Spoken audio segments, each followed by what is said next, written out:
Hello friends, welcome back to my channel. আর আজকে আমি শেয়ার করতে চলেছি তোমাদের সাথে আমার গোপু সোনার রাতের ডিনার। তো আজকে আমি একটু পরোটা বানিয়েছিলাম।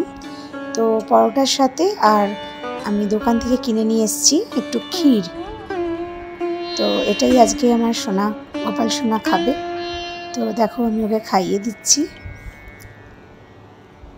যতটা সাধ্য ওকে আমি সেবা দেওয়ার চেষ্টা করি, ভালোবাসার চেষ্টা করি। ভিডিওটা কেমন লাগলো বন্ধুরা অবশ্যই তোমরা শেয়ার করে কমেন্ট করে জানাবে। এবার আমি ওকে জলটা খাইয়ে দেবো।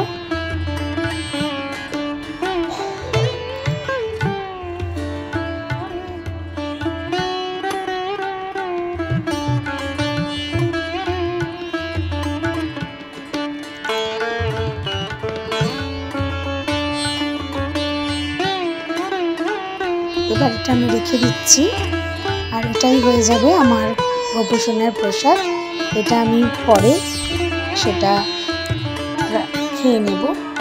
আর এখন আমি টুকুটি করে জল নিয়ে চলে এসেছি। আর একটা রুমাল ভিজিয়ে মুখটা মুছিয়ে দেবো, হাত দুটো মুছিয়ে দেবো। ওর খাওয়া হয়ে গেছে, তো সেই কারণে ওকে আমি হাত মুখ পরিষ্কার করে দেবো। অবশ্যই তোমরা রাত্রিবেলা ভগবানের সেবা দেওয়া হয়ে গেলে, খাওয়া হয়ে গেলে অবশ্যই হাত মুখ মুছিয়ে দিতে হবে। এটা নর্মাল জল দিয়ে আমি মুখটা পরিষ্কার করে দিলাম। এবার আমি সাজসজ্জাগুলো খুলে রাখবো, কারণ রাতে শুতে যাওয়ার আগে একটা হালকা ড্রেস পরবে।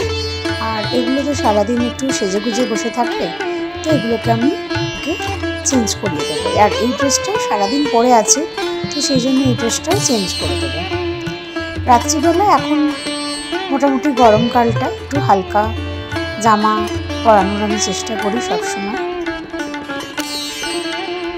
তো এবার দেখো ওর জন্য একটা, এটা নর্মাল সারাদিন পরে থাকার মতো একটা ভালো ড্রেস, আর একটা এমনি সুতির জামা ওকে আমি পরিয়ে দেবো। এখানে আমি গোপালের জামাগুলো সব রেখে দিই, তো পরের দিন সেটা ধুয়ে দেওয়া হয়। এবার দেখো আমি ড্রয়ার থেকে একটা ওর হালকা জামা, এখানে আমার গোপু সোনার জামা কাছে জামা থাকে সব কিছু। দেখো এখানে হালকা হালকা সব জামাগুলো আমি এই বাস্কেটে করে রেখে দিই। তো এরকম দুটো তিনটে বাস্কেট আছে গোপু সোনার।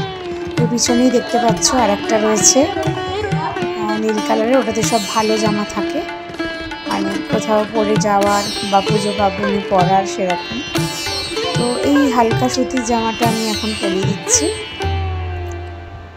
এবার ঘুমোতে যাওয়ার পালা। তো ভিডিও করছি এক হাতে, তো বুঝতেই পারছো বন্ধুরা একটু আমার জামাটা পরাতে ওকে অসুবিধা হচ্ছে। তো এইভাবে তাও আমি ওকে পরাতে পেরে গেছি।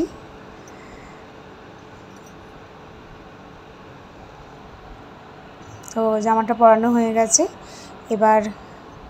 এবার একটু ওকে একটু অগ্র দিয়ে আমি একটু গা হাত পাটা মুছিয়ে দিচ্ছি। দিয়ে ঘুমোতে যাওয়ার আগে ওকে আমি একটু মালিশ করে দিলাম।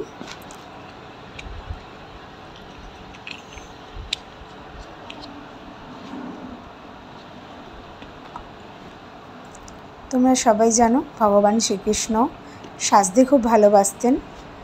আর এই দেখো আমার এই ড্রয়ারটা শুধু ওর সাজের জিনিস রাখা আছে। সমস্ত পাগড়ি, এখানে হার, কানের দুল, সমস্ত রকম চন্দন, পাউডার, সেন্ট সমস্ত এই ড্রয়ারটাতে আমার থাকে। যখন হাতের কাছে আমি যেটা পাই সেইভাবেই আমি ভগবানকে সাজাই। তো প্রতিদিন যেরকমভাবে পারি, কোনো নিয়ম নেই যে আজকে আমাকে এটা করতে হবে কালকে ওটা করতে হবে, কিন্তু যতটা আমি পারি যেভাবে পারি সেভাবেই ওকে আমি ভালোবাসা দিই। তো এবার দেখো আমি ঘরে ওকে নিয়ে যাচ্ছি। এবার ও ঘরে আমাদের সাথেই ও ঘরেতে শোয়। ওর আলাদা করে খাটের ব্যবস্থা আমার ঘরের মধ্যেই করা আছে, তোমাদের আগেও আমি দেখিয়েছি। তো এবার আমি ওকে নিয়ে একটু বসে পড়লাম খাটেতে। তো একটু ওকে আদর করে ওরকে ঘুম পাড়িয়ে দিতে হয়।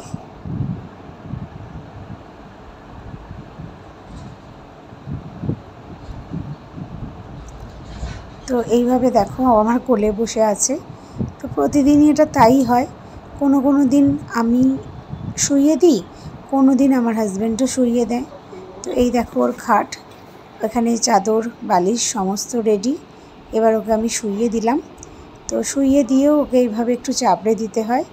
আর একটা হালকা পাতলা আমি চাদর রেখেছি, তো ওটা রোজ দিই না, এই যে খাটের কাছে রাখা আছে। তো আমাদের ঘরে প্রতিদিনই রাত্রিবেলা এসি চলে, তো সে কারণের জন্য ওকে আমি একটা হালকা জামা পরিয়ে শোয়াই। আর যেদিন যেদিন জামা পরাই না সেদিনকে চাদরটা আমি হালকা করে ওর গায়ে দিয়ে দিই। তো এই হচ্ছে আমার গোপুসোনার রাতের গল্প। এইভাবে আমার গোপুসোনা ঘুমিয়ে পড়লো। আর একটা ছোট মশারি আছে, ওটা আমি পরের দিনের সকালের একটা সুন্দর সাজ আমি তোমাদের সাথে শেয়ার করলাম। তো শুধু রাতের ভিডিও দিলাম, সেটা কি করে হয়, তো পরের দিনের ভিডিও একটা দিয়ে দিলাম। রাধে রাধে, হরে কৃষ্ণ।